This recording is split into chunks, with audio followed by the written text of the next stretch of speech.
The most powerful man in this city spent 47 days in a wheelchair he didn't need. He could feel his legs the entire time. He could have stood up on any Tuesday morning and walked to his study and poured his own coffee and returned to the business of being the man whose name made people look at their shoes. But he didn't. He sat in that chair with a blanket across his lap and his eyes half closed, and he watched his empire come apart at the seams, because he needed to know who would stay. I will tell you now before the story begins, so there is no suspense about the answer. Almost no one stayed. His consigliere, the man who had taken a bullet for him 6 weeks earlier and died on the marble floor of this hallway, had been right about one thing. There was a traitor. Someone inside the family was bleeding the estate dry, and the only way to find him was to become so weak, so broken, so helpless that the traitor would feel safe enough to move. And me? I was the housekeeper. Nella Hargrave. The fat maid who cleaned the baseboards and polished the banisters and emptied the bins and had worked in this house for 3 years without the Don ever once saying my name. I stayed because there was a man in a wheelchair who needed someone to bring him water. That's all. That's the whole reason. It turned out to be enough. 6 weeks before the wheelchair, there was a night I will never forget. I was finishing the upstairs. I always finish late because I am thorough. Because my mother taught me that a job half done is a lie you tell yourself, and I have never been good at lying. It was almost 11 p.m. when I heard the sounds. Not gunshots. I want to be clear about that because the news would later say gunshots, but what I heard from the second floor was something worse. I heard shouting, and then a silence that was louder than the shouting, and then the particular sound of a man's body hitting a marble floor, which is a sound that, once you hear it, you never mistake for anything else. I came down the stairs. I should not have. A smart woman would have hidden in a closet and called someone. But I am not a woman who hides, because I have spent my entire life being treated like I am already hidden. Too big to be seen, too quiet to be heard, too invisible to be noticed.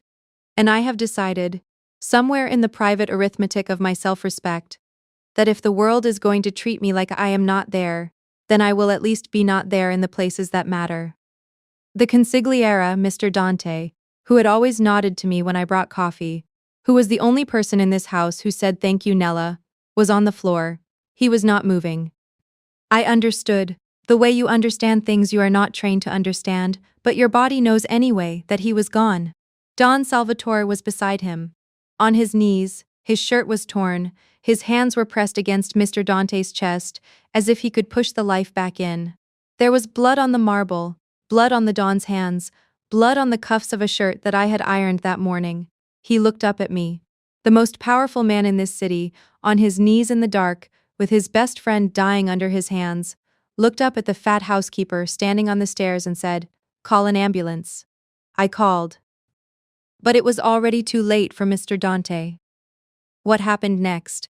The investigation, the police, the quiet conversations behind closed doors that I was not part of, I learned about later in pieces, the way housekeepers learn everything, by being in the room when people forget you are there. Someone inside the family had arranged the attack. Mr. Dante had found something, a discrepancy, a payment, a name that didn't belong, and he had told the Don, and 6 hours later he was dead on the marble floor. The Don survived because Mr. Dante stepped in front of him. That is the kind of man Mr. Dante was. He stepped in front. But the Don was hurt. Not physically. Physically he had bruises, a cracked rib, a cut on his forehead that I watched the doctor stitch, while the Don stared at the wall and said nothing. The injury was somewhere else. Somewhere I recognized, because I have been hurt in that place many times, the place where trust lives before someone takes it from you. 2 weeks later, the announcement came. Don Salvatore Ferrante had suffered spinal damage from the attack. He was paralyzed from the waist down. He would require full-time care. He could not walk, could not stand, could not run his organization from the front. He sat in a wheelchair in the grand hallway, with a blanket across his lap and his eyes half closed. And the house, which had been a machine of deference and obedience for as long as I had worked there, began, slowly, quietly, like a clock winding down, to come apart. I should tell you about the wheelchair routine because it is where everything begins. Every morning at 7, I brought him coffee. Not the way the day nurse brought it, setting it on the side table without looking at him, the way you leave food for a dog you are not attached to. I brought it to him directly. I said good morning and I waited until he acknowledged me, which sometimes took 30 seconds and sometimes took 3 minutes, because a man who is pretending to be paralyzed, though I did not know he was pretending, not yet, still has the pride of a man who used to fill a room by walking into it, and acknowledging a housekeeper is an act of presence that some mornings he could not manage. I adjusted his blanket. I opened the curtains. I told him what the weather was doing, not because he asked, but because I believe that a person who cannot go outside deserves to know what the outside is doing. I told him that the jasmine in the garden was blooming, that the stone path needed repointing, that the delivery truck had come early, and the flowers for the East Hall were the wrong shade of white. Not cream white, bone white, which is colder and does not suit the room. He never responded. Not once in the first 3 weeks. He sat in that chair and looked at me or past me or through me with the particular stillness of a man who is listening to everything and saying nothing. I did not mind. I have spent 34 years being the woman people don't respond to. My father left when I was 8. My mother worked 2 jobs and came home too tired to talk. My classmates looked through me the way light passes through glass, present, but not solid enough to stop for. I learned early that being unnoticed is not the same as being absent, and that the most important work in the world is done by people nobody thanks. I cleaned the house. I cleaned it the way I always cleaned it, thoroughly, carefully, with the specific attention of a woman who believes that a well-kept room is a form of respect. I dusted the bookshelves in the library. I polished the banisters with lemon oil. I washed the windows until they were invisible. I did this not because anyone noticed. No one noticed, but because I noticed, and that has always been enough. The other staff noticed nothing about me, which was exactly what they had always noticed. But I noticed everything about them. I noticed that Mrs. Conti, the head cook, began ordering twice the groceries and billing for the full amount. I noticed that Luca, the driver, was using the Don's car for personal errands 6 days out of 7. I noticed that Renata, the day nurse, spent more time on her phone than with her patient, and that she spoke to the Don in a loud, slow voice, the way people speak to someone they have decided is less than them, which is a voice I know very well because it is the voice the world uses on plus-size women who clean houses for a living. And I noticed that Gianluca Ferris, the estate manager, the man who had taken over running things after the Don's injury, had started locking the study door at night and making phone calls that ended when anyone walked by. I noticed all of this because I am a housekeeper. And a housekeeper's job is not just to clean. It is to see.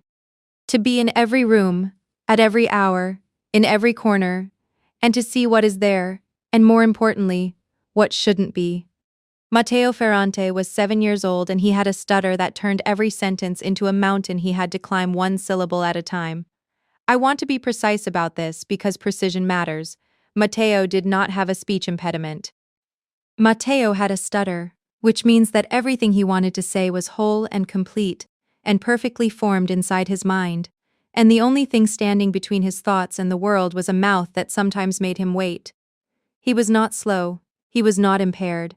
He was a boy whose words took longer to arrive, and the world, which has very little patience for anything that takes longer than it expects, had decided that his silence was the same as having nothing to say. The staff treated him the way staff treat children who are inconvenient.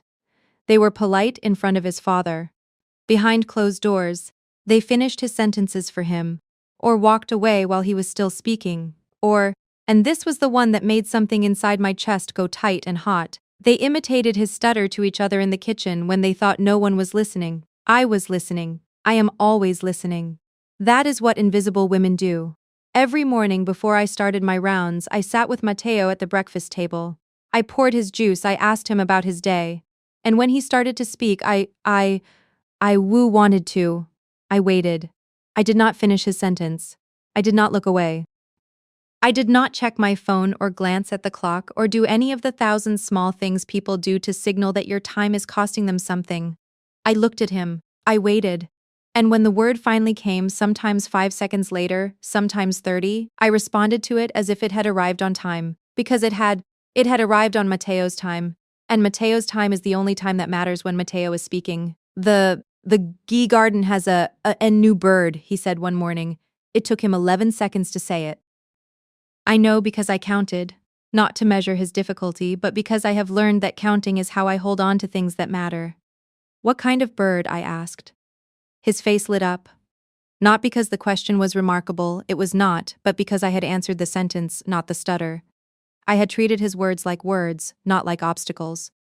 And for a boy who had spent 7 years watching people look away when he opened his mouth, being answered was the most extraordinary thing in the world. A robin with a red chest. Robins mean spring is coming, I said. Your mother would have liked that. His mother, the Don's wife Maria, had died when Matteo was 4. Cancer, quick and merciless. I never met her, but I cleaned the room she died in, and I dusted the photographs of her every morning, and I knew from the way Matteo carried her absence, carefully, the way you carry something breakable, that she had been the kind of mother whose love was the architecture of his world, and without it the walls had shifted. She liked birds, he said. Then the robin is visiting for her, I said. He smiled. A full, unguarded, 7-year-old smile that asked for nothing and expected nothing and simply existed because a fat housekeeper had told him that a bird was visiting for his dead mother, and he believed it. I did not know, sitting at that table, that the Don was watching us from the hallway. I did not know that he had wheeled himself to the doorway and sat there, silent, invisible in his own house, the way I had been invisible in his house for 3 years, and watched the only person in his employ who treated his son's words like they mattered. But he was watching. He was always watching. That was the point. I should tell you about Gianluca Ferris, because understanding him is the key to understanding everything that happened next. Gianluca had been the estate manager for 5 years, hired by the Don himself, trusted with the house accounts, the staff payroll, the maintenance contracts, the vendor relationships. He was a handsome man in his 40s, the kind of handsome that gets promoted in organizations where appearance matters more than competence. He had good suits and a firm handshake, and the particular talent for saying things that sounded intelligent without actually containing any information. Before the wheelchair, Gianluca was efficient and invisible, the way estate managers are supposed to be. But after the wheelchair, something shifted. I watched it happen the way I watch everything, slowly from the edges, in the moments when people forget that the housekeeper is still in the room. He started locking the study door. He started making phone calls that ended abruptly when footsteps approached. He started approving invoices without showing them to anyone. He moved into the East Wing office, the Don's office, the one with the leather chair and the view of the garden, and when I came to clean it, he told me it was off limits for now. I am a housekeeper. Nothing in a house I clean is off limits, but I said yes, sir, and I cleaned around it, because I have learned, as all invisible women learn, that obedience is the most effective form of surveillance. They tell you not to enter the room. You don't enter the room, and they relax and they get careless, and they leave the door open at 11 p.m. because they've forgotten that the fat maid works late. That is how I saw the cash.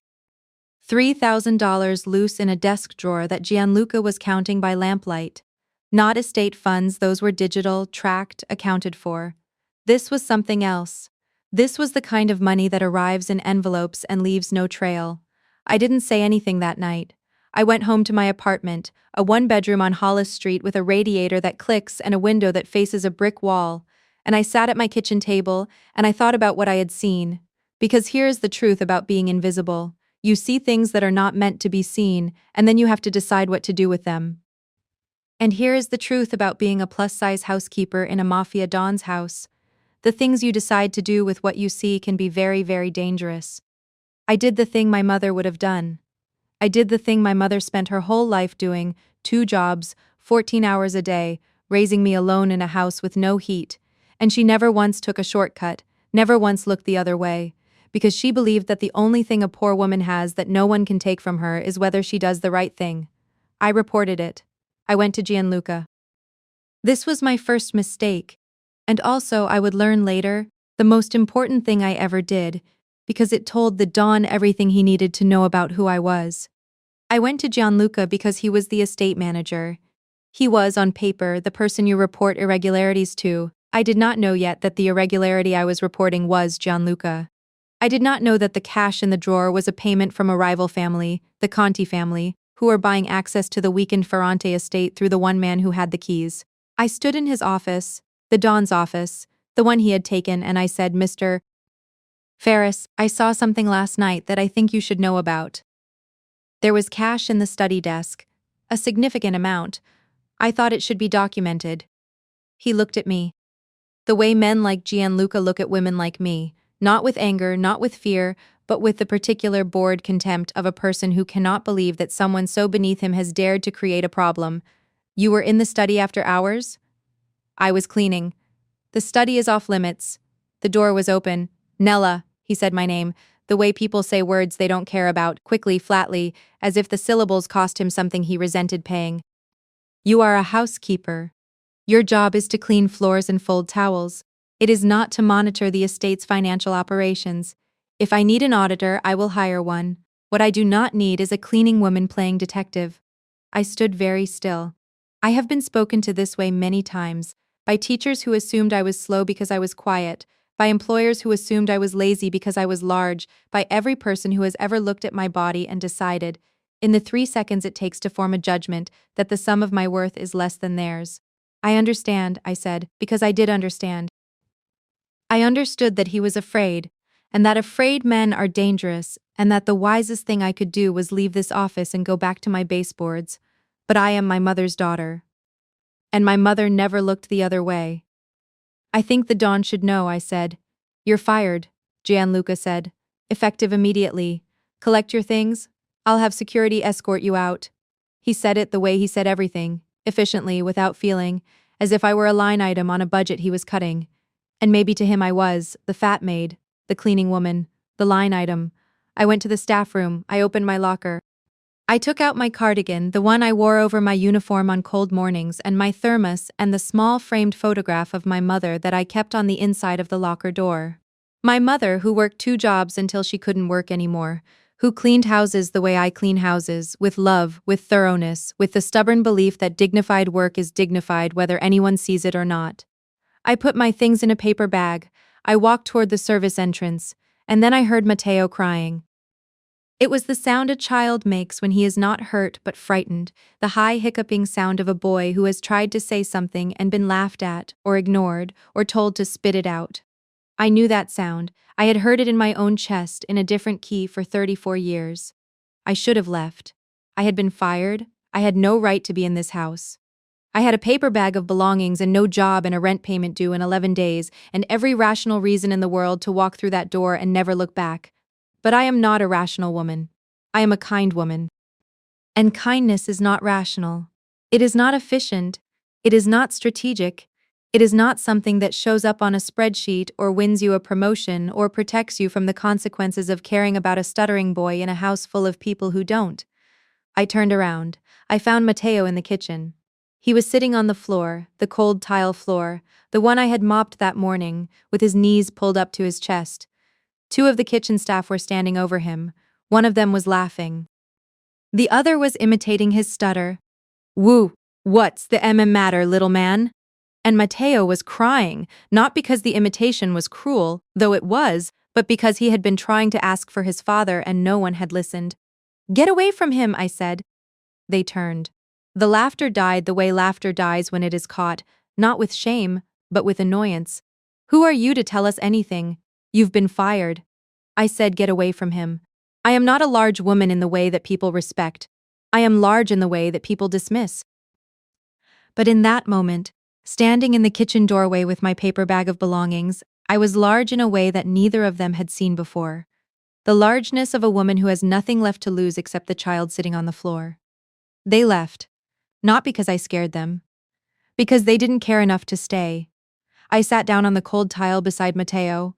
I put the paper bag on the floor. I did not speak. I simply sat, the way I always sat with him, present, patient, waiting. He tried. I know, I said. I heard. I wanted my dad. Your dad is here, I said. He's in the house. He's not going anywhere. But he can't walk. He doesn't need to walk to love you, I said. He loves you sitting down just the same. Matteo leaned into me, the full weight of a 7-year-old boy, small, warm, trusting, pressed against my side, and I put my arm around him, and I held him on the cold kitchen floor while my paper bag sat beside us, and my job was gone, and my rent was due, and the right thing to do was leave. I didn't leave that night. I slept in the staff room. Nobody noticed because nobody notices the housekeeper. I locked the door and slept on the narrow cot and woke at 5 a.m. and cleaned the house the way I always cleaned it, thoroughly, quietly, as if I still worked here. Because in every way that mattered, I did. Not for the paycheck. Not for Gianluca's approval. For Matteo. For the man in the wheelchair who needed water at 7 a.m. For the baseboards and the banisters and the windows and the small invisible acts of care that hold a house together the way stitching holds a wound. Gianluca saw me the next morning.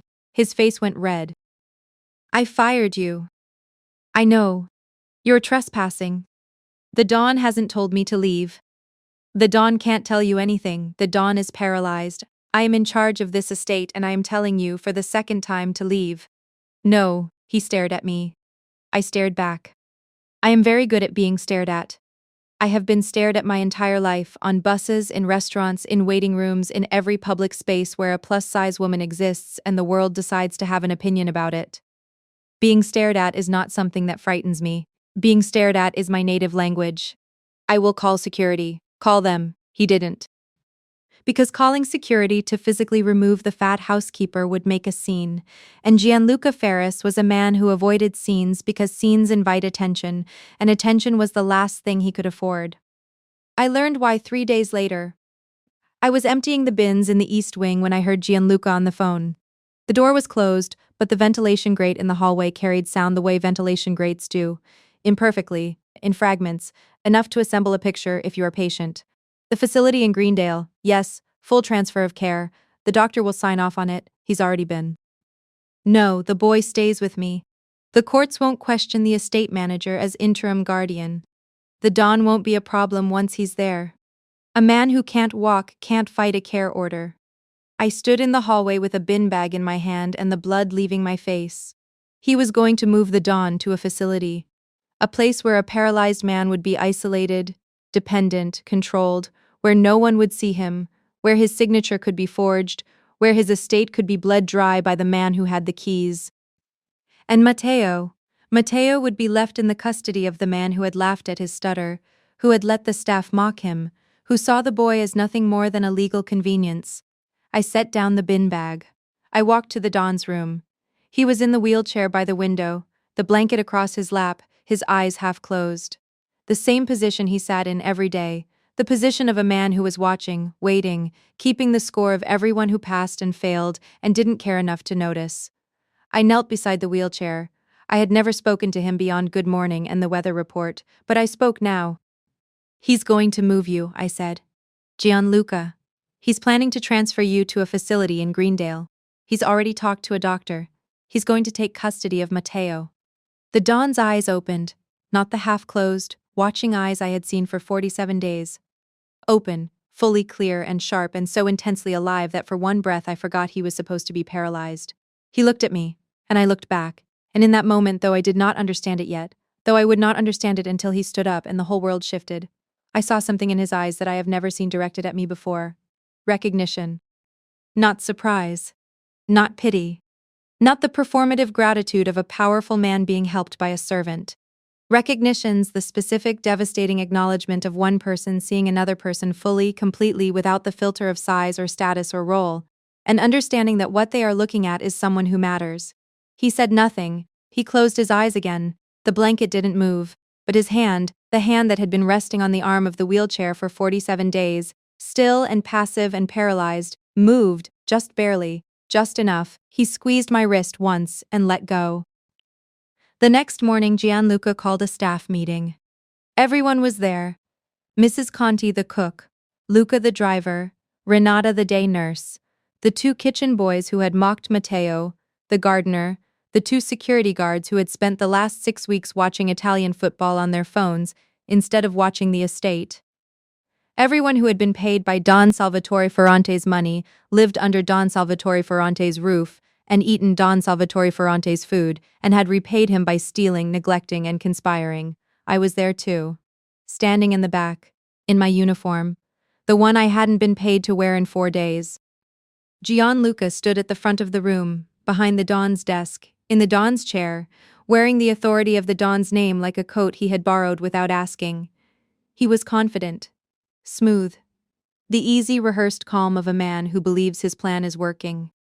I've been in contact with the medical team, he said. Given the Don's condition, the family feels it's best to transfer him to the Greendale Rehabilitation Center for long-term care. It's a top-tier facility, he'll be well looked after. In the meantime, I'll be managing the estate on behalf of the family. Business as usual. He said it the way he said everything, as if it were already decided, already signed, already done. As if the man in the wheelchair down the hall had no voice, no agency, no power. As for the boy, Gianluca continued, I'll be taking over his guardianship during the transition. The sound came from the hallway. Not a wheelchair. Not the soft whir of rubber wheels on hardwood. Something else, something that no one in that room had heard in 47 days. Footsteps, heavy, deliberate. The footsteps of a man who weighs 200 pounds and is walking on legs that the world believes cannot carry him.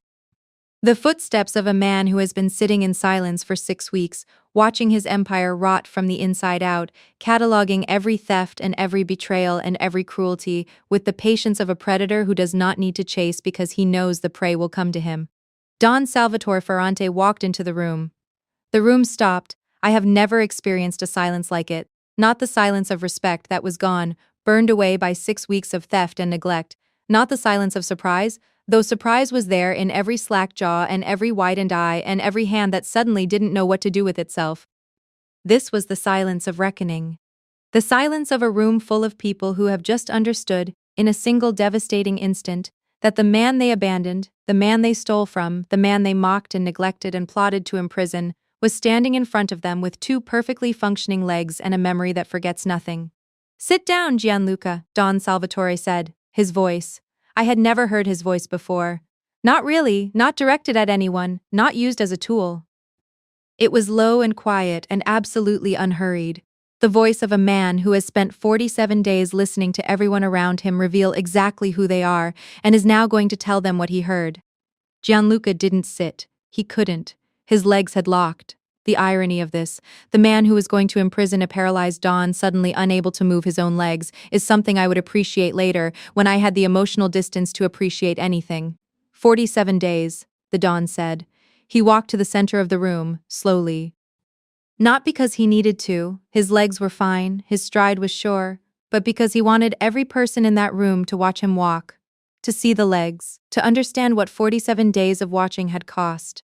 Mrs. Conti, you doubled the grocery orders and kept the difference. $11,400 over 6 weeks. He didn't look at her. He didn't need to. Luca, the car. 6 days out of 7. Personal use. You billed the estate for fuel. He moved through the room like a scalpel through a wound. Precise, clinical, unhurried. Renata, you spent an average of 14 minutes per day with your patient. I counted. The rest was spent on your phone. You spoke to me as if I were a child, and you never once checked whether I had eaten. Each name landed like a door closing. Each accusation was delivered without anger, because anger would have been a luxury, and Don Salvatore Ferrante was not a man who spent on luxuries. He spent on certainties, and every word he said was certain because he had spent 47 days confirming it. And Gianluca, the Don stopped, directly in front of the estate manager. Close enough that Gianluca could smell the coffee that Nella had brought him that morning, because Nella still brought him coffee, even when she was fired, even when she was sleeping on the staff room cot, even when the world had given her every reason to stop. The Conti family, the cash payments, the phone calls, the Greendale facility. He paused. My son. Gianluca's face was white, not the white of surprise, the white of a man who has been caught so completely, so precisely, that there is no narrative left to spin, no charm left to deploy, no performance left to give. I trusted you, the Don said. Dante trusted you. Dante died protecting me, and you used his death as an opportunity. 2 men appeared in the doorway. I didn't know their names then, I would learn them later, Tommaso and Beppe, from the Don's real inner circle, the ones who had been watching from outside while the Don watched from inside.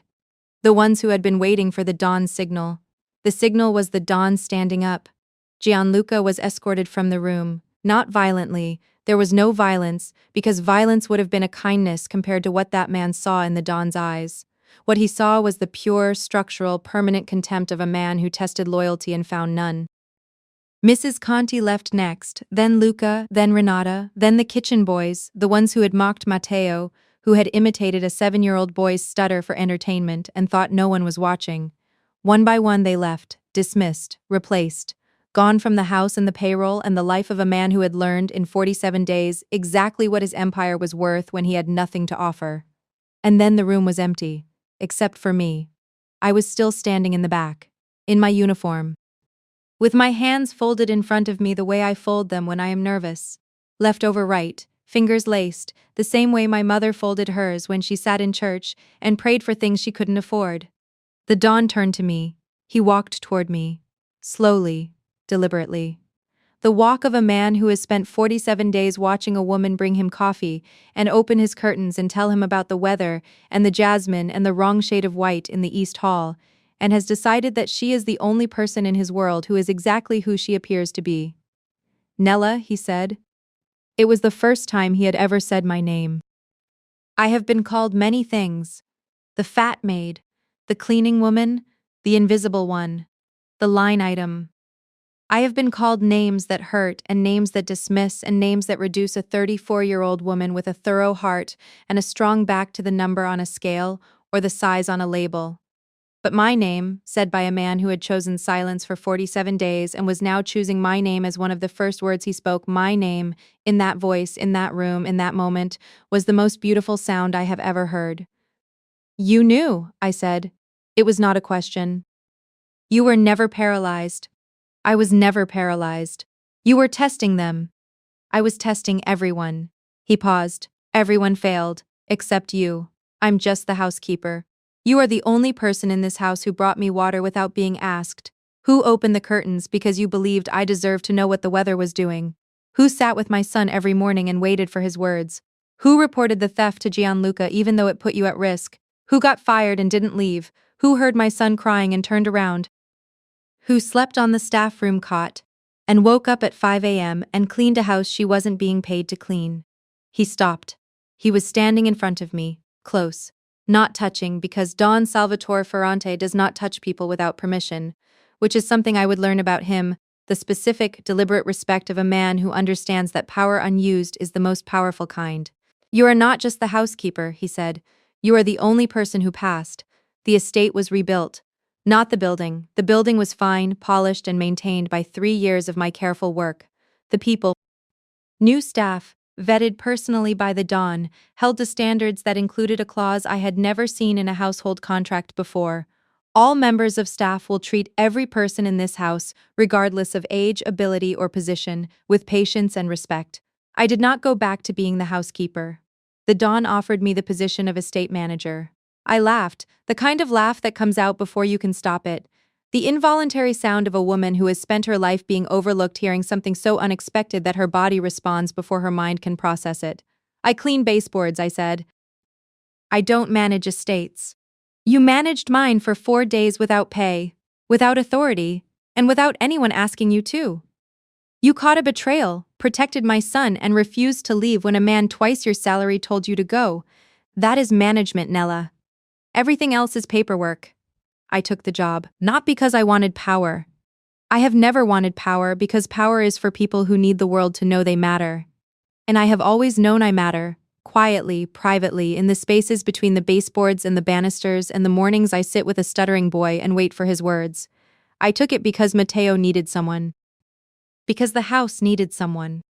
Because the Don looked at me the way no one in my 34 years has ever looked at me. Not as a body to assess, not as a line item to cut, not as a problem to solve, but as a person. A whole, complicated, kind, stubborn, plus-size person who cleans thoroughly and loves carefully and does not leave when leaving would be easier. And then, on a Tuesday morning, 3 months after the Don stood up, 8 weeks after I moved into the estate manager's quarters, on a morning so ordinary that I was thinking about the jasmine pruning schedule and whether the new cook had ordered the right flour, Matteo came into my office. He stood in the doorway. He was holding a drawing, a picture of a bird with a red chest, sitting on the hand of a large, round woman with a warm face. The robin, the one that meant spring was coming, the one I told him was visiting for his mother. He opened his mouth, and the words came, not slowly, not with stops and starts and the mountain climbing effort I had watched for months. The words came whole, complete, smooth, the way words come when the person speaking them is standing in a room with someone who has never once made them feel that their voice is a burden. She stayed, Dad, Matteo said, looking at me, speaking to his father who was standing behind him in the hallway watching. She stayed. 3 words. No stutter. No hesitation. said in the clear, certain voice of a boy who has learned from the woman who sat beside him on a cold kitchen floor and waited for every word that his voice matters. That his voice has always mattered. That the only thing it needed was someone patient enough to hear it. I did not cry. I am a housekeeper. I am trained to maintain composure in all conditions. I cried. The Don put his hand on Mateo's shoulder. The boy leaned back against his father, the easy, trusting lean of a child who knows he is held. And the Don looked at me over his son's head with an expression I have spent 3 months learning to read, and will spend the rest of my life being grateful for. She stayed, the Don repeated, quietly. To himself, or to me, or to the memory of Mr. Dante, who stepped in front because that is what people do when they find someone worth stepping in front of. Yes, she did. And I, the fat maid, the invisible woman, the line item, the housekeeper, nobody thanked, stood in the office that used to belong to a trader and now belongs to me, and I straightened the papers on my desk, and I looked at the jasmine blooming in the garden through the window, and I stayed. Because that is what I do. I stay, before I go. Answer me one thing. You're in that house, you've been fired, your bag is packed, you're walking toward the door, and then you hear a child crying. Do you stay? Or do you leave? Drop it in the comments right now. Stay or leave. And tell me why. Because I think your answer says everything about who you are. If Nella's story made you feel something you didn't expect to feel, hit subscribe. We're here every week with stories about the women the world doesn't see and the men who finally do. And if you're watching this alone at 2 a.m., leave it in the comments. You're not invisible. We see you, and we're glad you stayed.